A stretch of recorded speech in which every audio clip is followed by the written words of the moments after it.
नमस्कार, मैं हूं निधि और हमेशा की तरह स्वागत करती हूं आप सभी का कार्यक्रम लाल किताब और ज्योतिष समाधान में, जहां लगातार हम आपको बताते आ रहे हैं यदि आपके पास आपकी कुंडली नहीं है और आपके पास आपकी जन्मतिथि नहीं है तो लाल किताब क्या कहता है, किस तरह की समस्याओं से आप निजात पा सकते हैं, उनका समाधान कैसे प्राप्त कर सकते हैं। और हमेशा की तरह आप सभी को मार्गदर्शन देने के लिए, आपकी समस्या का समाधान करने के लिए हमारे साथ स्टूडियो में मौजूद है श्री सुनील नारंग जी। तो आइए कार्यक्रम की शुरुआत करते हो। सबसे पहले स्वागत करते हैं नारंग जी का। नमस्कार सर, बहुत बहुत स्वागत है आपका। सर, पिछले एपिसोड में हमने बात करी थी बुध ग्रह के बारे में और बहुत ही खूबसूरती से आपने बताया था कि बुध ग्रह की जो कमियां हैं, जो दोष है, कैसे हम उनको पकड़ सकते हैं और उनको दूर किया जा सकता है।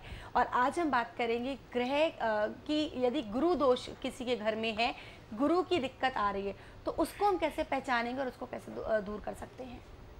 गुरु के लिए देखो, सबसे पहले हम जो पहचान है हमारे घर में जी, हम कैसे पहचान सकते हैं कि अगर हमारे घर में लोगों को सांस की प्रॉब्लम सबसे ज़्यादा चल रही है तो समझ लेना चाहिए कि कहीं ना कहीं हमारे गुरु खराब हैं। अगर हमारे को बुजुर्गों का आशीर्वाद नहीं मिल रहा, जैसे कि दादा हमारे या हमारे पिता, या कुछ अचानक ऐसे काम हो रहे हैं जिनसे कि हमारे बुजुर्ग हमारी लाइफ से चले गए हैं, दूर हो गए हैं, तो भी हमें समझ लेना चाहिए कि हमारा गुरु खराब है। उसके अलावा अगर हम कहीं बिजनेस कर रहे हैं और हमारा बिजनेस सेट नहीं हो रहा, हम ये खाली बिजनेसमैन के लिए है, नौकरी वालों के लिए नहीं है, जो बिजनेस कर रहे हैं और बिजनेस सेट नहीं हो रहा, तो इसका मतलब कहीं ना कहीं उनका गुरु इफेक्ट कर रहा है। अच्छा, जो लोग बैंक की सर्विस करते हैं, अगर उन्हें कोई ना कोई अचानक दिक्कतें आ रही हैं, परेशानियां आ रही हैं, उनसे गलतियां हो रही हैं, तो उन्हें समझ लेना चाहिए कि गुरु खराब चल रहा है। अच्छा, अब गुरु को और कैसे पहचाने? जो लोग बड़ी एज में आ चुके हैं वो 51 से 57 साल के अंदर गुरु की पहचान कर सकते हैं, उनसे ये प्रॉब्लम सबसे ज़्यादा होंगी उनकी लाइफ में। और जो लोग छोटी एज में हैं वो 16 से 21 साल की उम्र के अंदर गुरु की ये प्रॉब्लम पहचान सकते हैं कि उनके साथ ये प्रॉब्लम चल रही है। सांस की प्रॉब्लम आना सबसे ज़्यादा गुरु का संकेत है, ठीक है। इसके लिए हमें ठीक करने के लिए क्या करना चाहिए जिससे कि ठीक हो, और क्या करना, किन चीज़ों का हमें परहेज करना चाहिए कि जो चीज़ें हम घर में ना लाएं जिससे कि हमारे गुरु की प्रॉब्लम बढ़े। तो हमें क्या करना चाहिए कि सबसे पहले हमें केसर का टीका नाभि जुबान माथे पर लगाना चाहिए, क्योंकि नेगेटिव एनर्जी को खत्म करने के लिए केसर का टीका बहुत जरूरी है, ठीक। क्योंकि पहले जमाने में लोग पगड़ियां डाल लेते थे, आजकल लोग पगड़ी नहीं डाल सकते, मॉडर्न जमाना आ चुका। तो अब क्या है कि लोग बाग ये काम आराम से कर सकते हैं कि केसर का टीका नाभि जुबान माथे पे लगा सकते हैं। उसके अलावा आप 400 ग्राम चने की दाल मंदिर में दे सकते हैं, दान, हाँ, मंदिर में रख के आ सकते हैं, दान कर सकते हैं, ठीक है। इसके अलावा एक काम और भी कर सकते हैं कि अगर आपको लगता है कि आप इस काबिल हैं तो सोने का दान भी कर सकते हैं, ठीक है। अगर आप सोने का दान नहीं करना चाहते तो बेसन के लड्डू भी दान कर सकते हैं, और कुछ नहीं कर सकते तो कम से कम वीरवार के दिन, बृहस्पतिवार के दिन किसी मंदिर के अंदर थोड़ी सी सफाई करके आ जाएं तो भी आपका गुरु का दोष खत्म हो जाता है। बिल्कुल, मतलब जिसका जो सामर्थ्य है, जो श्रद्धा है, उसके हिसाब से वो उस चीज़ को कर सकते हैं। यहाँ पे एक चीज़ सर मैं जानना चाहूँगी, आपने केसर के तिलक की बात करी, तो जब गुरु की पहचान, गुरु दोष की बल्कि हम कहेंगे, जब पहचान यदि घर में हो जाती है तो क्या वो दोष पूरे घर के जितने सदस्य सब पे लागू होता है? तो जो ये टीके की बात है, क्या ये हर उस सदस्य को फॉलो करना चाहिए? नहीं, इसमें मैंने आपको बताया था कि सिम्टम्स से हमें पहचानना, जिन लोगों को गुरु की दिक्कत चल रही है उनके तो गुरु खराब हैं ही, और प्लस उनके बच्चों की कुंडली में भी कहीं ना कहीं वो ग्रह इफेक्ट दे रहा, तो उन्हें बच्चों की कुंडली दिखाकर प्रॉपर समाधान कर लेने चाहिए। ये जो समाधान है जर्नल आदमी के लिए, इन्हें कोई भी फॉलो कर सकता है सिम्टम्स जानकर। ये प्रोग्राम सिर्फ उन लोगों के लिए है जो लोग पैसा नहीं खर्च सकते और चाहते हैं कि हमारी समस्याओं के समाधान हो जाए, और हमें कैसे पता चले कि हमारा कौन सा ग्रह खराब है, ये उन लोगों के लिए खास प्रोग्राम है। बिल्कुल सर। जी, हम बात कर रहे थे गुरु दोष के बारे में, वापस हम उसी बात पर आएंगे। और जिस तरह आपने बताया, दान की बात आपने बताई, और सोने को चढ़ाना या कुछ भी और जितना भी जो कर सकता है, इसके अलावा यदि कोई गुरु को स्ट्रॉन्ग करना चाहता है, किस तरीके से, आपने बुद्ध में बताए थे हरे रंग के कपड़ों के बारे में, इसमें गुरु में भी ऐसा कोई रंग का होता है? हाँ, गुरु के लिए अगर आपका गुरु अच्छा चल रहा है तो आपको सोना धारण करना चाहिए, पीले वस्त्र धारण करने चाहिए, पीली चीजों का सेवन ज्यादा करना चाहिए, चने की दाल ज्यादा खानी चाहिए। पर एक बात इसमें है कि बुधवार के दिन चने की दाल का आपको प्रयोग नहीं करना है, बुधवार को छोड़कर बाकी दिन आप चने की दाल का प्रयोग कर सकते हैं। ऐसा क्यों है सर? क्योंकि बुधवार जो है, और बुध और बृहस्पति का मिलन जब इकट्ठा होता है तो राहु तैयार होता है। राहु एक नेगेटिव एनर्जी है जो कि हमारे को खराब करती है, जो ऑक्सीजन की कमी पैदा करती है, जैसे कि मैं बता चुका हूँ अभी आपको कि जिन लोगों को सांस की प्रॉब्लम रहती है वो लोग अक्सर यही गलतियां करते हैं। बुधवार के दिन पीली चीजें बनाते हैं और वीरवार के दिन हरी चीजें बनाते हैं, तो इससे नेगेटिव एनर्जी आ जाती है।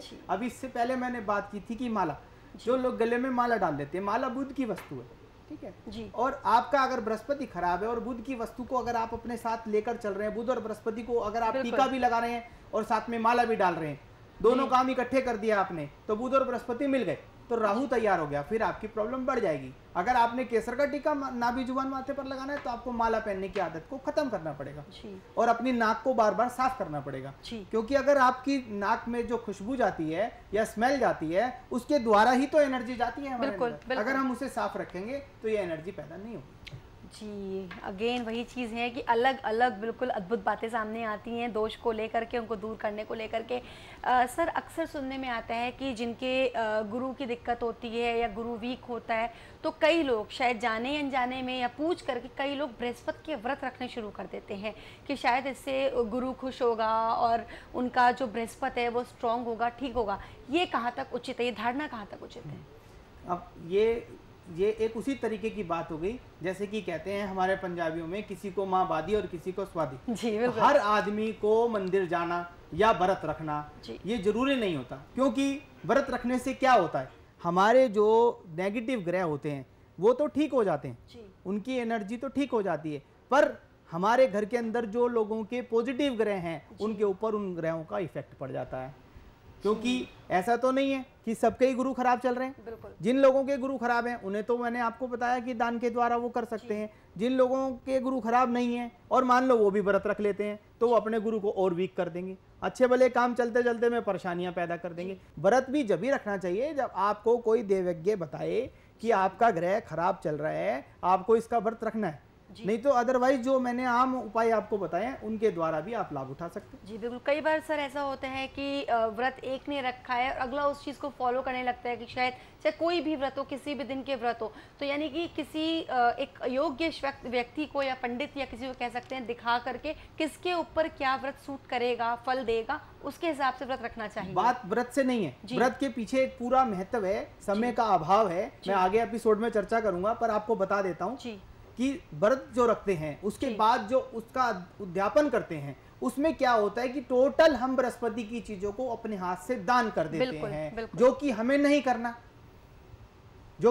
करना, मान लो हमारे कोई घर के अंदर किसी का बृहस्पति बहुत अच्छा चल रहा है और हमने उसको कह दिया बेटे आप ये चीज इन्हें दे दो, आप वो चीज इन्हें दे दो, क्योंकि जब घर के अंदर कोई कार्य होगा तो सब लोग सहयोग करेंगे और सब लोग सहयोग करेंगे तो उनके हाथ लगेंगे तो वो ग्रह खराब हो जाएगा। इसलिए आपको उस चीज से बचना है। किसी देवज्ञ से मैंने इसीलिए बोला कि आप पूछें कि आपको कैसे करना है, फिर उसको करें आप। यानी कि कह सकते हैं अच्छा करने की चाहत में सब कुछ गलत हो जाता है, नेगेटिव इम्पैक्ट्स आ जाते हैं। बिल्कुल, गुरु के बारे में, गुरु दोष को पहचानने के बारे में, उनके उपायों के बारे में बहुत अच्छी जानकारी आपने दी। आगे भी हम इस चर्चा को कंटिन्यू रखेंगे अपने नेक्स्ट एपिसोड में। आप हमारे स्टूडियो में आए अपना कीमती समय लेकर, उसके लिए आपका बहुत बहुत धन्यवाद। नमस्कार। अपनी सभी प्रकार की समस्याओं के समाधान हेतु परामर्श करें सुनील नारंग लाल किताब विशेषज्ञ द्वारा। मात्र 2100 रुपए में प्राप्त कर सकते हैं। आप घर बैठे भी यह सुविधा प्राप्त कर सकते हैं।